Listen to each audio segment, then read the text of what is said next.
오늘은 제자입니까? 라는 말씀으로 같이 은혜 나누겠습니다. 이 제자입니까? 이 말은 1984년경에 후안 카를로스 오르티즈라고 하는 목사님이 지은 책 이름입니다. 그 당시에 이 책이 굉장히 베스트셀러가 돼서 한국에도 많이 팔렸습니다. 이 후안 카를로스 오르티즈 목사님은 아르헨티나 사람이에요. 아르헨티나 부에노스아이레스에서 목회하시는 분인데 이 제자훈련으로 굉장히 유명해진 그런 교회가 됐습니다. 그 책에 제자입니까? 라고 하는 책의 1장 제목이 뭔 줄 아세요? 내가 복음이에요. 내가 복음. 우리가 예전에 그런 얘기를 참 많이 했습니다. 교회 다니는데 십자가 복음이 아니고 교인들마다 내가 복음이 있다. 그래서 예수님 말씀대로 살아야 되는데 성경도 알고 찬송가도 부를 줄 알고 하는데 실제 사는 거 보면 내가 복음으로 살더라 이 말이에요. 그러니까 삶의 이 기둥이 자기 자신이라고 하는 거죠. 자기 자신이 인생의 기둥이 돼서 아무리 말씀을 듣고 뭐 찬송 부르고 해도 효험이 없다라고 하는 것이죠. 그래서 그 목사님이 그 1장을 내가 복음서라 이렇게 지었습니다. 그래서 이 예수님이 아닌 인간 중심의 복음이 선포되고 또 신자들 가운데 삶이 인간 중심, 사람 중심, 내 중심인 거에 대해서 지적하는 그런 말씀이었어요. 2장에는 하나님 나라의 복음이라고 하는 이 제목으로 시작을 합니다. 그래서 거기에 핵심 내용이 뭐냐면 선택권은 하나님께 있다. 선택권은. 우리는 선택을 해도 여러분 내 중심으로 선택합니까? 하나님 중심으로 선택합니까? 그러니까 제자의 삶이 어떠해야 된다라고 하는 것을 우리한테 알려주는 그런 것이죠.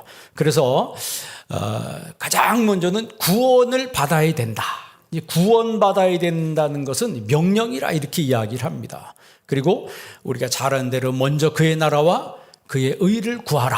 이제 그 말씀을 해요. 그러니까 우리 신자의 삶 속에 특별히 제자라고 하는 사람들 속에 하나님 나라의 복음이 있는 사람들은 그 사람의 삶의 현장에서 학생이면 학생대로, 직장인이면 직장인대로, 내가 비즈니스 하는 분이면 비즈니스 하는 대로 그 삶의 현장에서 하나님의 나라와 하나님의 의를 구하는 삶이 되어야 된다라고 하는 거죠.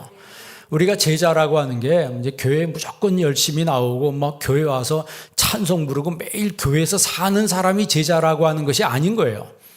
실제 제자들은 예수 그리스도의 십자가를 품고 세상에 나가는 사람이에요. 세상에 나가서 세상을 변화시키는 사람이라고 하는 거죠. 그러려면 가장 먼저 내 마음속에 신앙 고백이 분명해야 돼요. 신앙 고백이 분명해야 합니다. 여러분 우리가 사도행전 맨날 고백하잖아요. 하늘에 계신 우리 아버지, 아니 이건 주기도문이죠.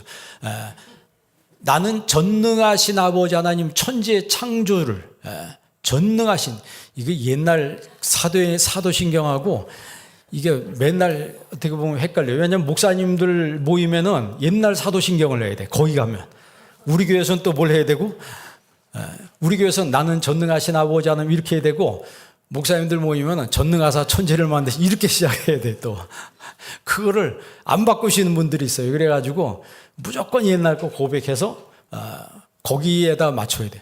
근데 영어는 하나인데 I believe in God the Father Almighty 이렇게 시작하면 이게 편한데 이걸 그냥 바꿔놔가지고 막 헷갈려요. 어떨 때는. 분명한 것은 천지 창조하신 분, 예수 그리스도를 천지 창조하신 하나님을 믿습니다. 그 다음에 예수님을 믿습니다. 십자가 지신 것을 믿습니다. 그분이 부활하신 것을 믿습니다. 그리고 다시 재림할 것을 믿습니다. 그리고 심판이 있는 것을 믿습니다. 여러분 전부 믿습니다. 여러분 예수님의 제자들은요 자기 삶 속에 신앙 고백이 분명해야 돼요. 신앙 고백이 여러분 신앙생활할 때 뭉뚱그려서 신앙생활하는 게 아닙니다. 여러분 각각 하나님 앞에 서는 거예요. 그죠? 그러니까 신앙생활은 인디비주얼리즘이에요. 개인주의예요. 나 혼자 하나님 앞에 독대하는 거라고. 여러분이 대통령과 독대한다고 생각해 봐요. 얼마나 가슴 떨리고 얼마나 그러겠습니까? 아니면 뭐 시장이든지 뭐 내가 국회의원 누가 하나를 만나도 몸가짐이 조심스럽다 이 말이에요. 근데 우리가 하나님 앞에만 하나님을 만났는데 우리의 마음가짐, 우리의 몸가짐, 또 그분이 나한테 타스크를 주셨어요. 사명을 주셔서 내가 세상에 나가는데 세상에 나가는 어떤 하나님이 나에게 주신 사명을 가지고 나간다면 우리가 함부로 살 수 있겠냐 이 말이에요. 함부로 살 수 있겠냐. 그래서 제자의 삶에 공통점이 있는데 그것은 신앙 고백이 분명하다는 거죠. 그러니까 성령의 역사가 내 마음속에 확장돼 가는 거예요. 성령의 역사가 내 마음속에서 막 확장돼 가고 이것이 내 삶 속에서도 성령의 역사가 막 확산돼서 퍼뜨리는 사람이라고 하는 거죠. 그러니까 중요한 논지가 뭐냐면 예수님의 제자는 우리가 생각하는 교회에서 국한된 것이 아니라는 거예요. 여러분 뭐 오늘 찬양에 은혜라 참 너무 은혜스럽잖아요. 그죠? 이 받은 은혜를 가지고 이제는 세상에 나가야 된다는 거예요. 세상에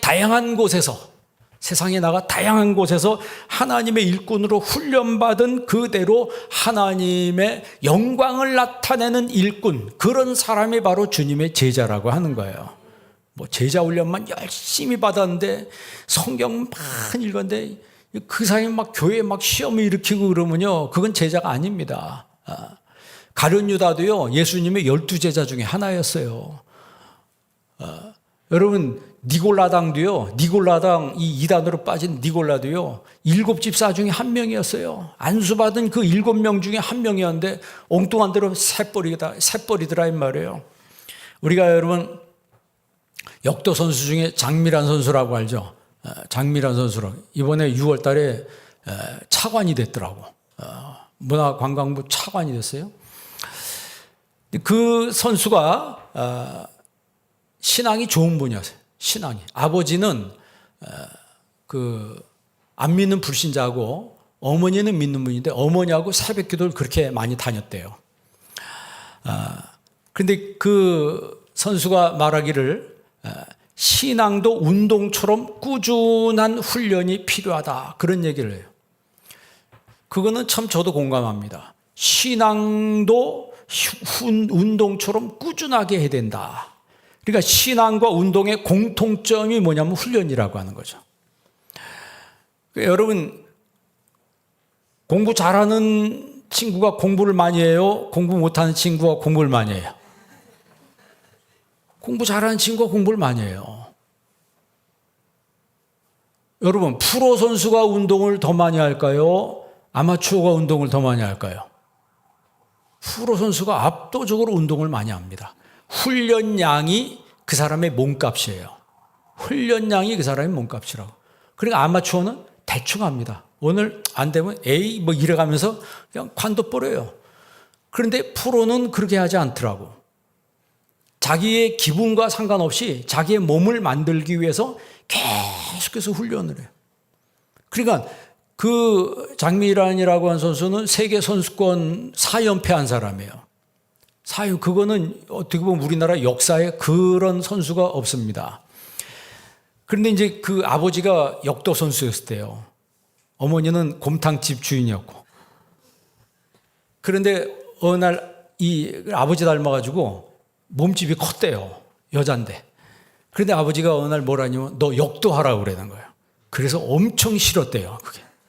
왜냐면 그렇지 않아도 몸집이 큰데 역도 선수 하라고 그러니까 아주 스트레스 받아가지고 절대 안 한다고 버텼답니다. 근데 그 아버지가 막 설득하고 나중에 뭐 약속을 했는데 안 지켜가지고 할 수 없이 역도를 하게 됐대요. 그런데 신앙이 있으니까 역도를 하다가도 경기에서 저도 하나님 앞에 감사기도. 그 선수 특징은요, 옛날부터 뉴스를 보세요. 끝나고 나서 꼭 하나님 앞에 기도를 하더라고. 그 감사기도 하는 거래요. 저도 감사기도. 보통 선수들 지면요, 막 신경질적으로 반응한 사람들이 있습니다. 내가 원하는 대로 안 됐다 이 말이죠. 결국 그 용인대 체육과 교수가 되고 문화관광부 차관으로 올해 임명이 됐습니다. 그가 세계 역도 선수권대회 4연패할 때요, 끝나고 나서 바로 펼쳐보인 게 뭐예요? Jesus is love. 예수님 사랑입니다. 그건 저도 지금도 기억이 나요. 그러니까 공인이 된 사람의 신앙 활동은 간접적인 전도가 됩니다. 간접적인 전도가 돼요. 그래서 신앙인들이 더 사회로 진출해야 되는 거예요. 여러분, 예수 믿는다고 해서 음지로 들어가는 게 아닙니다. 예수 믿는다고 해서 구석쟁이로 들어가는 게 아니고 예수 믿을수록 더 양지로 나와야 돼요. 여러분, 등불을 켜서 마을 아래 두지 않는다 그랬어요. 등경 위에 둔다 그랬습니다. 그러니까 실력을 키워서 등경 위에 두는 거예요. 그러니까 사람들이 그 모습을 보면서 아, 예수 믿는 사람이 저렇게 되는구나. 예수 믿으면 저렇게 되는 거야. 그게 간접 전도가 된다는 것이죠. 우리가 연예인 그 션 부부 있잖아요. 그 부부는 그 자기들이 출연한 그 출연료를 가지고 거의 다 도네이션 한다 그러죠. 거의 다 도네이션 한다는 거예요. 그게 여러분 쉬운 거예요? 기독교 정신을 실천하는 거죠. 그게 바로 제자의 삶이라고 하는 거죠. 여러분, 제자 훈련을 무슨 과정을 거쳐서 제자가 되는 게 아닙니다. 실제로 그 예수님의 정신을, 예수님의 그 십자가의 사랑을 자기의 삶 속에서 실천하는, 그것이 바로 진짜 제자라고 하는 거죠. 그런 것도 없이 여러분 성경 공부는 많이 했는데 머리만 커져가지고 누구는 어떻고 무슨 교회는 어떻고 판단하는 거요. 그건 가짜 제자입니다. 가짜들이에요. 진짜는요, 별 말을 안 합니다. 가짜들이 말이 많은 거예요. 그래야 안 그래요? 진짜들은 묵직합니다. 묵직하고. 그래서 참 제자의 특징은 하나님께 집중하는 사람들이에요. 여러분도 인생 살아갈 때 하나님께 집중하는 제자가 되시길 바랍니다. 오늘 27절 한번 읽어볼래요? 27절 다 같이 한번 읽습니다. 내가 너희에게 어두운 데서 이르는 것을 광명한 데서 말하며 너희가 귓속말로 듣는 것을 집 위에서 전파하라. 28절 몸은 죽여도 영혼은 능히 죽이지 못하는 자들 두려워하지 말고 오직 몸과 영혼을 능히 지옥에 멸하실 수 있는 일을 두려워하라. 아멘. 여러분 27절 끝에 보세요. 27절 끝에 보면 집 위에서 뭐해라? 전파하라. 그럼 이 집 위가 뭐예요? 이 집 위는 지붕을 말하는 거예요. 그러니까 지붕의 의미는 다 보이는 곳입니다. 다 보이는 곳이고 다 들을 수 있는 곳이에요. 그리고 귓속말로 듣는 것을 집 위에서 전파하라. 그러니까 개인적으로 들은 것을 조그맣게 들은 얘기를 지붕에 올라가서 큰 소리로 전파하라. 그 말은 선교의 사명에 대해서 이야기하는 거예요. 선교의 사명에 대해서 말씀하는 거예요. 여러분, 선교의 사명을 감당할 때 나를 해치려는 사람이 있어도 두려워하지 말라는 거죠. 지금 읽은 28절 다시 한번 보세요. 몸은 죽여도 영혼은 능히 죽이지 못하는 자들을 뭐하지 말고? 두려워하지 말고 오직 몸과 영혼을 능히 지옥에 멸하실 수 있는 일을 두려워하라. 그러니까 하나님을 두려워하라 이 말이죠. 하나님을 두려워하면 사람 두려워하지 않게 되는 거예요. 그러니까 예수님께서 오늘 본문 말씀에 지옥이란 표현을 직접 썼어요. 예수님이 지옥이란 말을 직접 썼어요. 그러면 지옥이 있다는 거예요, 없다는 거예요? 지옥이 있다는 거예요. 그러면 전도가 뭡니까? 전도가 뭐예요? 지옥 갈 사람을 천국 가게 만드는 게 전도예요. 얼마나 큰 가치예요. 그래서 여러분, 전도 많이 한 사람은, 선교에 힘쓴 사람들은 하나님 나라에 가면 자랑의 면류관이 있다는 거예요. 면류관이 있다라고 바울이 이야기하잖아요.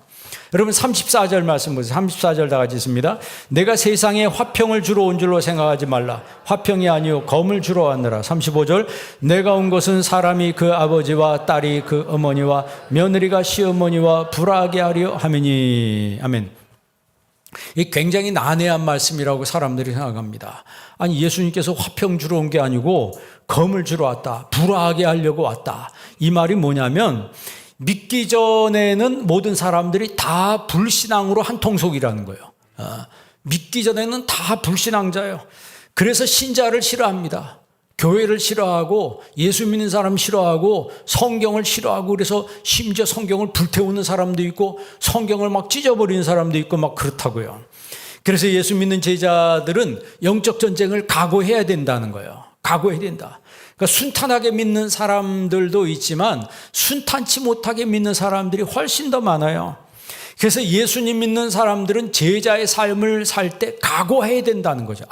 여러분, 내 인생에 저 푸른 초원 위에 그림 같은 집을 짓고 이런 것만 생각하면 안 되고 예수님을 위해서 내가 십자가를 감당해야 된다라고 하는 그런 각오가 있어야 된다라고 하는 거예요.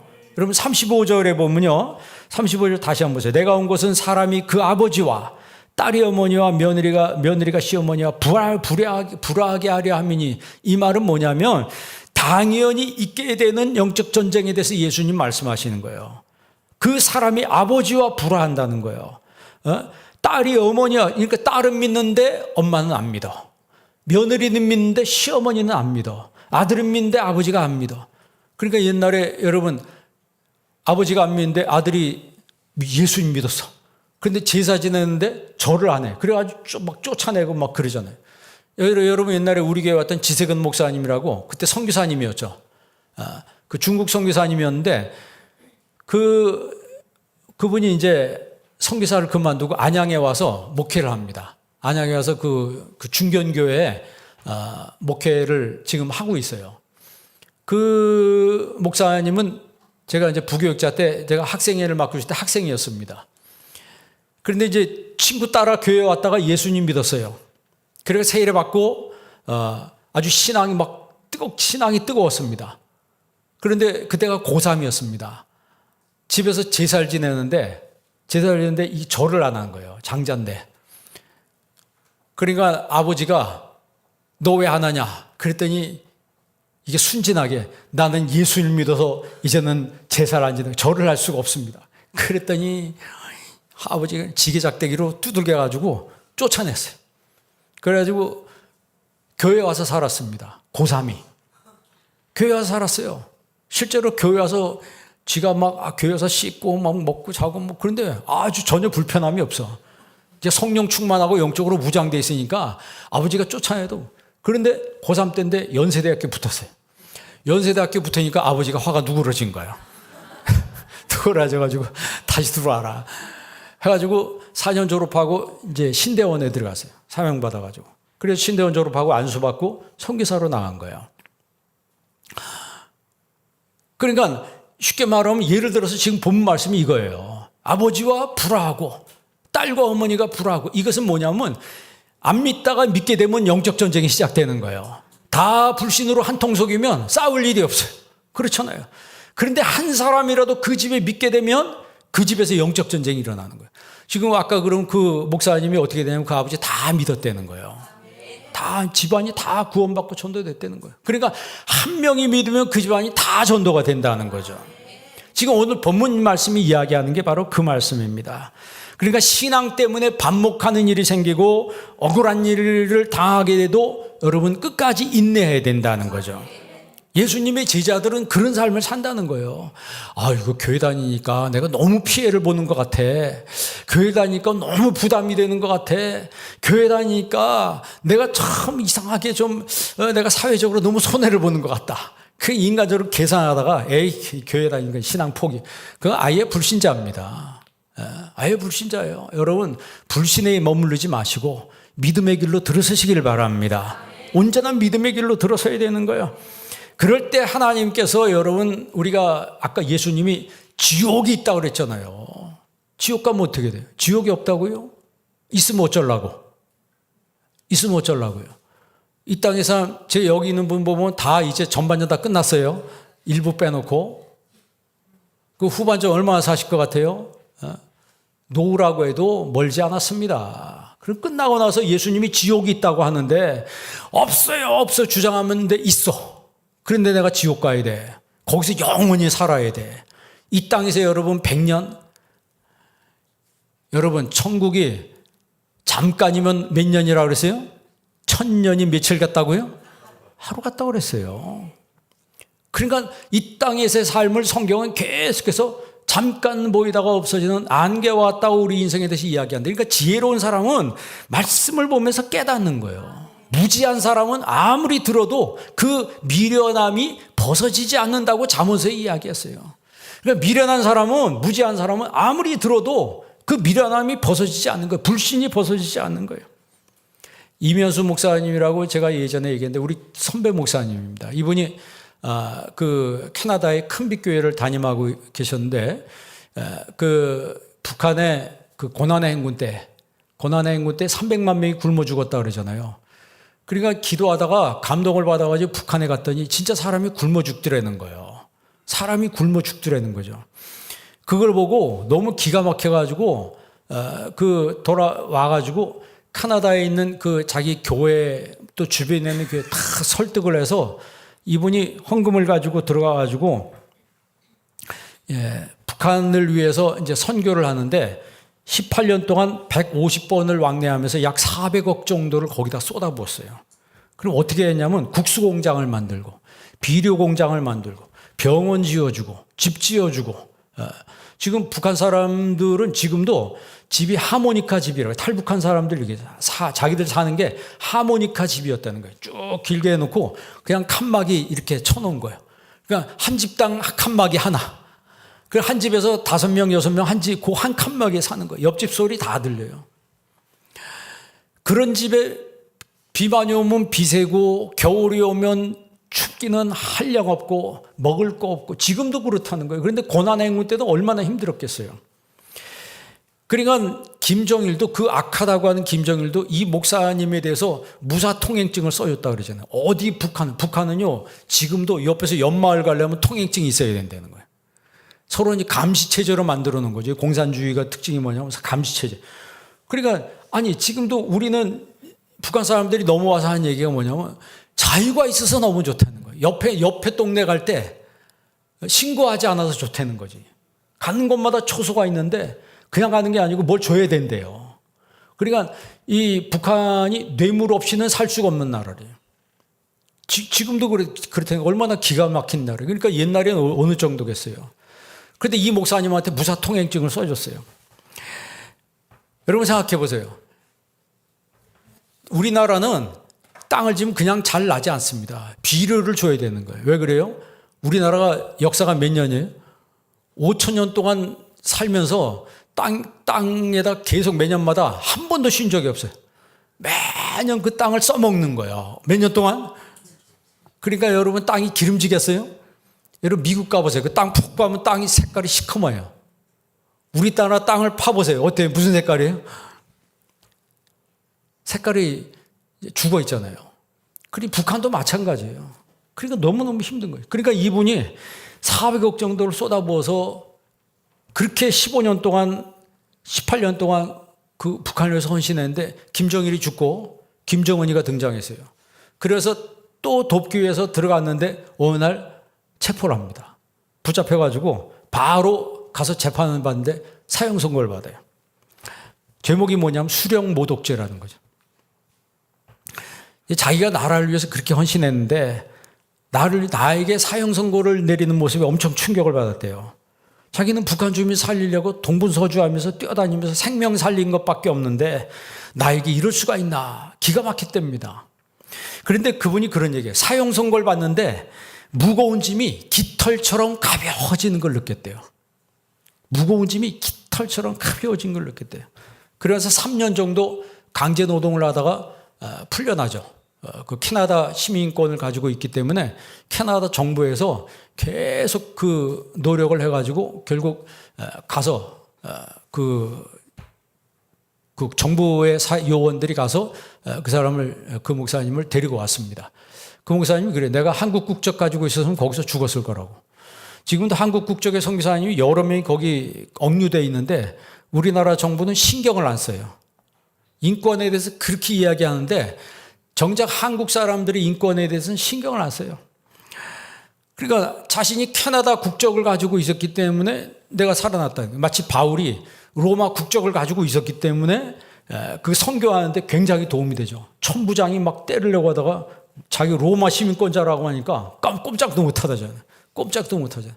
로마 시민권자라고 하니까 나는 가이사에게 재판 청구한다. 그러니까 꼼짝 못하고 어디까지 보내요? 로마까지 모든 군마와 로마 장병, 창병, 군병들을 옆에다 호위하고 로마까지 호송해 가잖아요. 그게 시민권이 그렇게 무서운 거예요.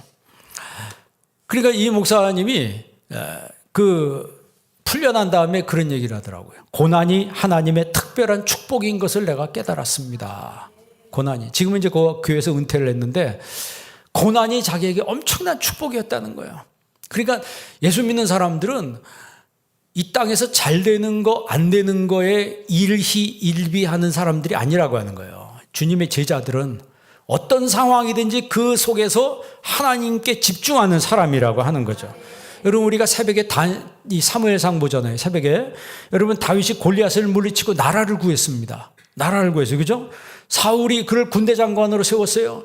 블레셋과 싸우는데 한 번도 패한 적이 없어요. 막 승리하고 돌아와요. 다 국민들이 기뻐하는데 한 사람만 다윗을 껄쩍지근하게 생각했어요. 그 사람이 누구예요? 사울입니다. 마치 우리나라 옛날에 이순신 장군이 일본하고 임진왜란때 싸우는데 한 번도 패하지 않아요. 온 국민들이 다 이순신을 좋아하는데 한 사람만 싫어요. 누구예요? 다 아시잖아요. 선조. 그래서 나중에 억울하게 깜빵에다 가고 그러잖아요. 뭐 일부 역사가, 제가 뭐 얘기했지만 일부 역사가는 그렇게 해석하더라고요. 이순신 장군이 바다에서 거기서 전사한 거는 스스로 전사를 선택했다. 왜냐하면 전쟁이 이기고 나서 전쟁 끝나면 자기를 가만 내두지 않을 걸 알았어요. 왕이. 왜냐하면 왕보다 더 인기가 많으면 가만두지 않았거든. 그러니까 자기가 인기를 얻으려고 한 거 아니고 나라를 구하기 위해서 그렇게 싸우다 보니까 뭐 한 거예요? 이긴 것 뿐이죠. 다윗도 나라를 구하기 위해서 블레셋과 그냥 싸워서 어떻게 해서 이겼는데 백성들은 환호하는데 사울은 싫어하는 거예요. 싫어한 정도가 아니고 창을 던지잖아요. 창을 던지는데 2번 던지잖아요. 그런데 다 피했다 그랬어요. 사울이 몇 년 동안 왕으로 있었다 그랬어요? 40년 왕으로 있었는데 군인입니다. 그 던졌는데 피해간다는 것은 쉬운 일이 아니에요. 근데 그 다음에 또 가까운 거리에서 던졌는데 그것도 피해요. 그러니까 그때부터 사울이 다윗을 두려워했다 그랬어요. 두려워했다. 그러니까 두려우니까 더 죽이려고 하는 거예요. 그래서 나중에는 죽이라고 아예 명령을 내려요. 붙잡아 오라고. 그런데도 죽여요, 못 죽여요? 못 죽입니다. 여러분, 다윗 입장에서 보면 우리가 성경에 다 나와 있지만 복수할 수 있었어요. 복수할 수 있는 기회가 여러 번 있었습니다. 그러나 끝까지 인내하고 참았어요. 여러분, 잘 인내하시기를 바랍니다. 신앙생활은 여러분 집에서도 잘 인내하시고 직장에서도 잘 인내하시고 사회에서도 교회에서도 잘 인내한 주님의 제자들은 잘 인내하는 거예요. 인내하지 못해서 폭발했다? 그럼 그때 끝나는 거예요. 그때 끝나고 하나님이 준비하신 것을 그 사람을 통해서 이루려고 하다가 스스로 망가뜨리는 거예요. 스스로 망가뜨리는 거예요. 예수님은요, 모든 민족을 마음에 품고 영혼 구원을 위해서 복음을 위해서 헌신할 수 있는 제자들을 찾고 있는 거예요. 영혼 구원을 위해서 모든 민족을 마음에 품고 주님 영광에서 헌신할 수 있는 그런 제자들을 찾고 있는 거예요. 여러분, 우리 교회가 그런 교회가 되도록 기도하시길 바랍니다. 우리 교회 성도님들이 구령의 열정을 품고 정말 예수님의 마음으로 예수님의 영으로 우리가 나아간다고 하면 이 마지막 때 하나님이 여러분을 쓰시는 거예요. 그래서 제자들은 두려워하지 않는 거예요. 그런데 오늘 여기 보면 26절에도 보면 그들을 두려워하지 말라 그러죠. 28절에도 보면 그들을 두려워하지 말고 그리고 31절에도 보면 두려워하지 말라. 계속 두려워하지 말라, 두려워하지 말라. 이 말씀을 왜 하셨을까요? 제자들이 예수님 말씀을 듣고 심적으로 부담을 느끼고 있었어요. 그럼 어떤 말씀을 했기에 그랬을까요? 여러분 16절에 보면 16절 보세요. 끝에 보면 양을 이리 가운데 보낸 것 같도다. 내가 너희를 양을 어디 가운데? 늑대들 가운데 보내는 것 같다. 그거 가면 물려 죽는다 이 말이죠. 17절 보세요. 너희를 공에 넘겨주겠고 너희 저희 회당에서 채찍질하리라. 18절 보세요. 임금들 앞에 끌려가리니. 19절 보세요. 너희를 넘겨줄 때. 21절 보세요. 죽는데 내어주며. 22절 보세요. 미움을 받을 것이나. 23절 보세요. 너희를 뭐 하거든? 박해하거든. 지금 말씀을 가만히 들어보니까 이거 너희를 늑대 가운데 보낸다, 채찍질 받을 거다, 끌려간다, 죽는데 내어준다, 미움을 받을 것이다, 너 박해를 받을 것이다. 아니 지금 예수님 하신 말씀이 굉장히 부담스러운 말씀을 하시는 거예요. 그러니까 제자들이 얼마나 갈등하겠어요. 그래서 예수님께서 두려워하지 말라 그러죠. 제자들은 이런 말씀이 계속되니까 심적으로 두려움과 엄청난 부담감을 느꼈어요. 그래서 예수님이 두려워하지 말라는 거예요. 여러분, 제자는요, 어떤 상황 속에서도 두려워하면 안 되는 거예요. 두려움이 없는 게 아니고 두려움을 이길 수 있는 믿음을 키워야 된다는 거죠. 루터가 종교개혁을 할 때도요, 엄청나게 살해 위협을 많이 당했습니다. 살해 위협을 많이 당했어요.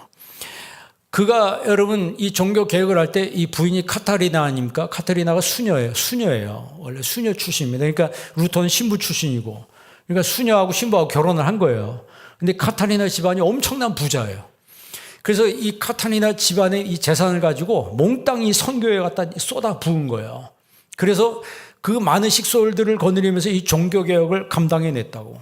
그런데 주변에서 이 살해 위협이 계속 도사리니까 루터는 항상 죽을 각오를 하고 그 일을 해낸 거예요.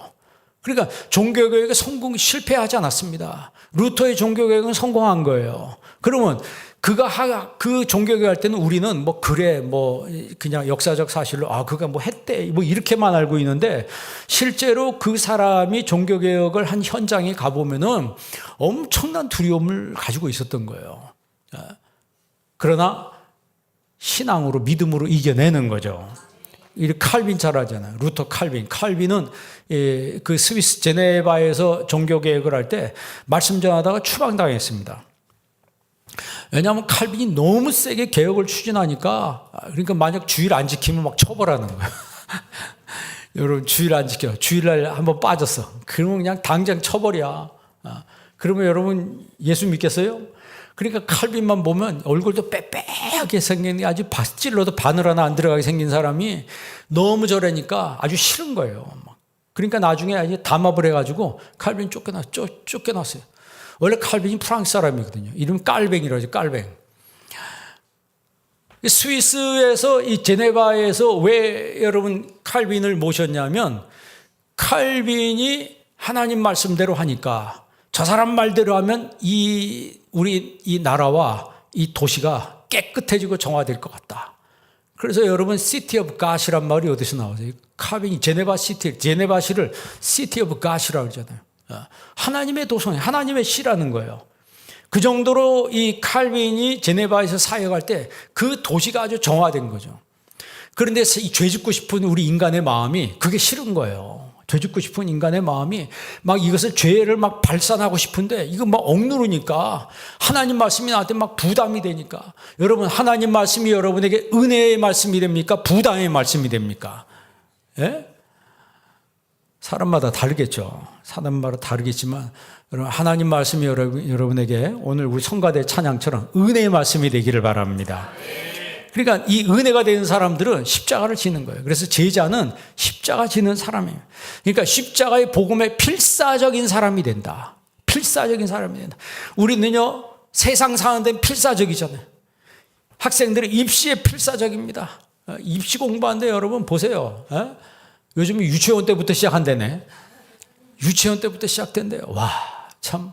그 외국까지 다 소문이 퍼져가지고 외국 사람들 뉴스에도요, 여러 나라의 뉴스에 났습니다. 한국 교육이 지금 유치원 때부터 의사를 만들려고 지금 이 작업을 하고 있다. 애들을 완전히 이거는 혹사시킨다 그런 얘기는. 어떻게 했든 입시에 막 필사적이에요.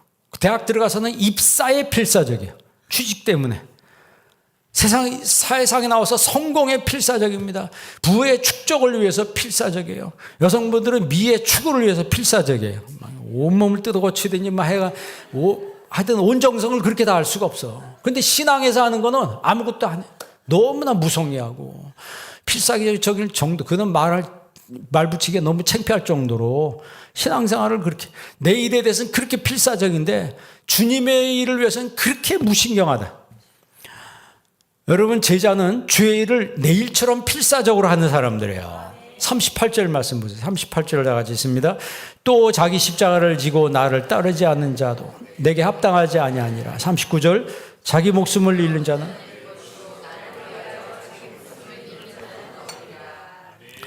이 말씀에 여러분 한마디로 말하면 그냥 십자가 지라는 거예요. 여러분 신앙생활 할 때 여러분 몫의 십자가를 질 수 있기를 바랍니다. 십자가를 지는 사람이 하나님 나라에 합당한 사람이에요. 하나님 나라에 합당한 사람이에요. 여러분 우리가 짐 엘리어트라고 하는 그 유명한 사람 알 거예요. 이 휘튼 대학을 수석으로 졸업했어요. 출세길이 열렸습니다. 그런데 기도하다가 은혜를 받아가지고 선교사로 자원을 합니다. 그 6년 동안 남미의 그 소수민족을 위해서 기도하면서 준비를 했어요. 그리고 나서 엘리어트와 그 4명의 친구들이 남미에 있는 아우카 부족을 선교하기 위해서 그 선교지에 도착을 했습니다. 그래서 그들의 부족을 좀 익혀가지고 갔기 때문에 만나자마자 뭐라고 했냐면 우리는 당신의 친구입니다. 그랬더니 붙잡아가지고 바로 창으로 찔러 죽였어요. 그래서 도착하자마자 말 한마디도 못하고 그냥 바로 거기서 순교를 당한 거예요. 그런데 그 엘리어트에게는 아내가 있었어요. 결혼을 해요. 28살인데 결혼을 했고 첫째 애를 낳고 둘째 애가 그 부인의 뱃속에 있었습니다. 그러니까 그 가족이 얼마나 슬펐겠어요. 그 아내가 엘리자벳인데 그 엘리자벳이 어떻게 했어요? 2년 동안 간호학을 공부를 합니다. 간호학을 공부해서 어떤 공부를 했냐면 간호학을 공부하면서 정글에서 생존하는 법을 공부합니다. 그래서 야생동물 잡아먹는 법, 나무 뿌리 캐먹는 법, 물고기 잡는 법 이걸 익힌 다음에 남편이 희생된 그 아우카 부족을 향해서 갑니다. 갔는데 그 아우카 부족은 여자는 또 안 죽여요. 남자만 죽이고 여자는 죽이지 않는다는 그런 룰이 있는 거예요. 그래서 여자가 가서 안 떠나는 거예요. 그러니까 같이 사는 거지. 그런데 살면서 간호사였기 때문에 산파 역할을 해주고 병을 치료해주고 농사법도 전파해주고 그 뭐 아픈데 알약을 주는데 먹으면 바로 놔버리는 거예요. 좀 있다가. 그러니까 얼마나 신기하겠어요. 그 부족들이. 그러면서 5년 동안 그 부족을 돌보며 살았습니다. 그리고 본국으로 이제 잠시 돌아가려고 했을 때 그 아우카 부족민들이 환송 파티를 열어줬다 그러죠. 그때 추장이 처음 물어봤대요. 당신은 누군데 이렇게 와서 우리를 도와줍니까? 라고 했더니 그때 이 엘리자벳이 처음 얘기를 꺼냅니다. 5년 전에 이곳에 백인 남자들이 와서 죽었는데 당신들이 한 짓이 맞지? 그냥 그렇다는 거예요. 당신들이 죽인 그 남자가 내 남편이다. 그랬더니 소스라치게 놀래더라는 거예요. 그러니까 쉽게 말하면 미안함과 정말 이런 걸 통해서 마음이 열리는 거죠. 마음이. 자기 남편을 죽였는데 와가지고 자기들을 위해서 이렇게 헌신하는 거를 아무리 토인이지만 모르겠어요. 인간인데. 그래서 그 아들도 선교사가 돼가지고 나중에 그 부족에게 들어가서 선교의 꽃을 피웁니다. 그리고 다 부족민들이 전도가 돼요. 예수 믿는 역사가 일어났다고. 여러분, 그게 바로 지금 성경에서 제시하는 제자의 삶이라고 하는 거예요. 그 짐 엘리엇이 남긴 유명한 말이 있습니다. 영원한 것을 위하여 영원하지 못하는 것을 버리는 사람은 결코 바보가 아니다 그랬어요. 우리는 거꾸로 살고 있잖아요. 그래서 여러분 한 구절 더 보십시다. 40절 말씀 보십시오. 40절 다 같이 한번 읽습니다. 너희를 영접하는 자는 나를 영접하는 것이요 나를 영접하는 자는 나 보내신 이를 영접하는 것이니라. 41절 선지자의 이름으로 선지자를 영접하는 자는 선지자의 상을 받을 것이요 의인의 이름으로 의인을 영접하는 자는 의인의 상을 받을 것이요. 아멘. 이 두 구절에서 제일 많이 나오는 단어가 뭐예요? 영접이라는 거죠. 영접을 이제 헬라어로 화면에서 이제 데코마이라고 하는 거는 주어진 것에 신중하게 섬길 준비가 되어 있는 상태. 나에게 뭔가 주어졌는데 그 주어진 것을 신중하게 섬길 준비가 되어 있는 상태에서 받아들이는 것을 데코마이라고 그래요. 그게 바로 영접입니다. 그러니까 지금 40절에 보면 너희를 영접하는 자는 나를 영접하는 것. 그러니까 우리 같은 성도로서 데코마이야. 내가 정말 마음으로부터 준비해서 영접하면 그게 누굴 영접하는 거라고요? 예수님을 영접하는 거라는 거예요. 여러분 그게 바로 전도가 되는 거예요. 나를 영접하는 자는 나 보내신 이를 영접하는 거라. 선지자의 이름으로 선지자를 영접하는 자는 선지자의 상을 받는다. 이 상에 대해서 예수님 이야기하는 거예요. 의인의 이름으로 의인을 영접하는 사람에게는 의인의 상을 받는다 그랬어요. 그러니까 제자들에게는 반드시 하나님이 마지막 때 주는 상이 있다라고 하는 거죠. 뭐 나는 상에 관심이 없어요. 뭐 이런 분도 있을지 몰라요. 그러나 그 상의 의미를 몰라서 그러는 거예요. 만약 상이 여러분 뭐 2천억, 3천억 가치가 된다고 생각해 봐. 그런데 나는 아무것도 없는 개털모자 쓰고 있는데 옆에 있는 사람은 만약 3천억을 받았다. 상을 받는데 그러면 여러분 이 땅에서 만약 그런다고 생각해 봐요. 여러분이 3천억을 받으면 인생이 어떻게 변하겠어요? 당장 집 팔고 어디로 이사 가요? 우리 교회 짓는데 거기 옆에는 막 80평, 100평 막 그렇더라고. 그 빌라트 가격이 제일 비싼데 그 동네에서 보니까. 아니, 그 정도 갖고 그거 아무것도 아니지 뭐. 이 땅에서의 삶을 바라는 사람들이 여러분 그 정도 돈 가지고 있으면요 막 기가 막히는 거지. 그렇잖아요? 그런데 하늘의 가치는 그런 건 비교가 안 된다는 거예요. 그게 바로 상의 의미라고 하는 거죠. 상의 의미라고 하는 거예요. 여러분, 주님이 여러분에게 주신 상을 잃지 않는 제자가 되기를 바랍니다.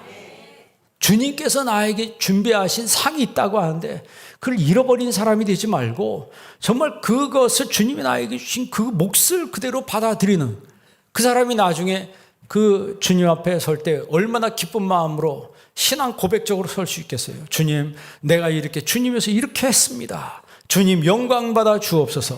하늘나라 갈 때도 아슬아슬하게 하지 말고 정말 담대한 마음으로 기쁜 마음으로 우리 주님을 영접하는 그런 제자가 되기를 바랍니다.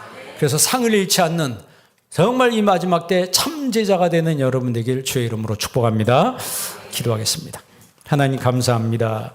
주께서 저희들에게 하나님 말씀을 주셨습니다. 이 마지막 때 참으로 제자의 정신으로 살아가게 하여 주시옵시고 예수님이 인정하는 제자의 모습으로 살아가는 저희들 되게 도와 주시옵소서. 예수님의 이름으로 기도합니다. 아멘.